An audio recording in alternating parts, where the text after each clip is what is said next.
राजस्थान कर्मचारी चयन बोर्ड द्वारा करवाई गई चतुर्थ श्रेणी कर्मचारी भर्ती को लेकर लगातार अभ्यर्थी सवाल खड़े कर रहे थे। भर्ती की पारदर्शिता, ओएमआर शीट और कट ऑफ को लेकर सवाल खड़े हुए। लगातार एक के बाद एक बहुत सारे मामले सामने आए और बोर्ड ने भी लगातार एक एक करके सभी आरोपों को खारिज भी किया और उसका स्पष्टीकरण भी दिया। लगातार सोशल मीडिया पर बोर्ड अध्यक्ष एक्टिव हैं और अभ्यर्थियों के सवालों के जवाब दे रहे हैं, चाहे कोई भी भर्ती हो। लेकिन अब चतुर्थ श्रेणी कर्मचारी भर्ती में जो सवाल खड़े हो रहे थे उसको लेकर पहले ही बोर्ड ने ओएमआर सीट सार्वजनिक कर दी थी। 2 गुना की ओएमआर सार्वजनिक कर दी थी और उसके बाद एक बार फिर से ये बड़ा कदम उठाया है कि जो हमने पहले ही आपको बताया था कि ओएमआर सीट सार्वजनिक करने के बाद वहां पर सिग्नेचर पर जो काली पट्टी लगी हुई थी उस पट्टी को भी हटाने का काम चल रहा है। तो बोर्ड ने साफ तौर पर वो पट्टी भी हटा दी है और सार्वजनिक कर दिए हैं हस्ताक्षर अभ्यर्थी और वीक्षक दोनों के। यानी कि अब पूरी तरीके से पारदर्शिता पर बोर्ड काम कर रहा है। बोर्ड का दावा है कि अब अभ्यर्थियों पर जो लगातार सवाल खड़े हो रहे बोर्ड पर अभ्यर्थियों के द्वारा, उसको लेकर के अब सवाल खड़े नहीं होंगे, क्योंकि अभ्यर्थियों को खुले तौर पर बोर्ड ने चुनौती दे दी है कि कमी ढूंढ के दिखाओ, गलती ढूंढ के दिखाओ, फर्जीवाड़ा पकड़ कर दिखाओ। फर्जीवाड़ा हमने नहीं किया है, पूरी पारदर्शिता के साथ परीक्षा करवाई है।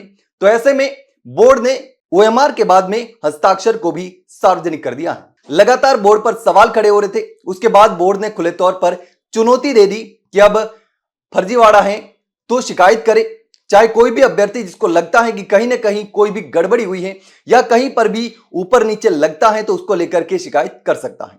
और अभ्यर्थी लगातार कई सारे मामलों में शिकायत भी कर रहे हैं।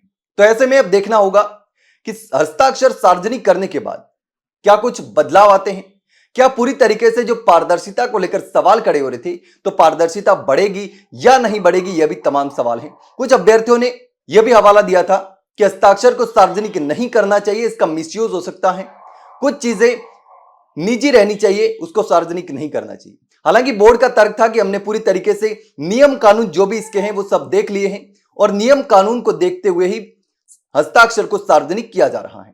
तो बोर्ड अध्यक्ष ने सोशल मीडिया पर ट्वीट करके भी बताया है कि हमने किस तरीके से हस्ताक्षर जो है वो सार्वजनिक कर दिए हैं। पूरी तरीके से अभ्यर्थी लगातार जिस तरीके से सवाल खड़े कर रहे थे उसको लेकर के बोर्ड अध्यक्ष ने पहले ट्वीट किया था कि सबके फीडबैक को ध्यान में रखते हुए हमने ओएमआर स्कैन करते हुए इमेज पर कैंडिडेट और वीक्षक के सिग्नेचर को प्रोटेक्ट करने वाली ब्लैक पट्टी को भी हटवा दिया है। उम्मीद है कि इसके प्रोसेस जो है और पारदर्शिता बढ़ेगी। अब आप सभी ओएमआर शीट को ऊपर से नीचे तक अच्छे से देख सकते हैं और सबसे शेयर भी कर सकते हैं।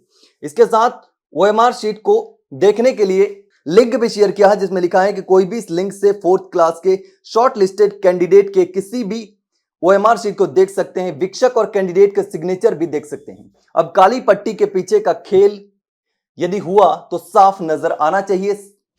यानी कि साफ तौर पर बोर्ड ने चुनौती दी है अभ्यर्थियों को कि अगर फर्जीवाड़ा लगता है, गड़बड़ी लगती है तो उसको पकड़िए।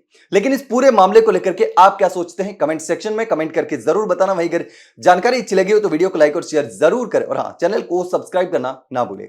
फिलहाल के लिए इतना ही, जल्द मिलते हैं एक नई जानकारी के साथ, तब तक के लिए नमस्कार।